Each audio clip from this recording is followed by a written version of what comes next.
Hello everyone and welcome back to another video from Gameplay Classic.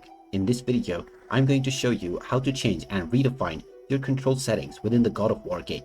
So let's get started right away. First of all, open up the God of War game on your device, and once you open it up, you will be taken into the main menu. From here, if you wish to redefine and change your control settings, just click on the settings option, and now from this page, you can click on the view controls option in order to view the controls that are currently set up within your game.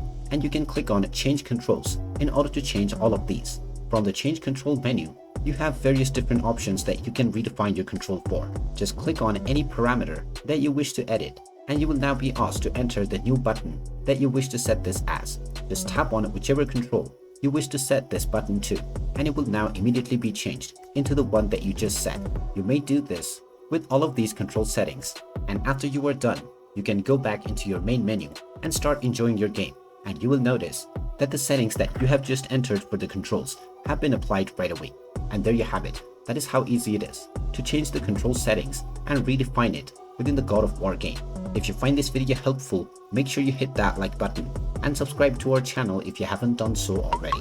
Also ring that notification bell to never miss another update from us. Thank you for watching, and I will see you again in the next video.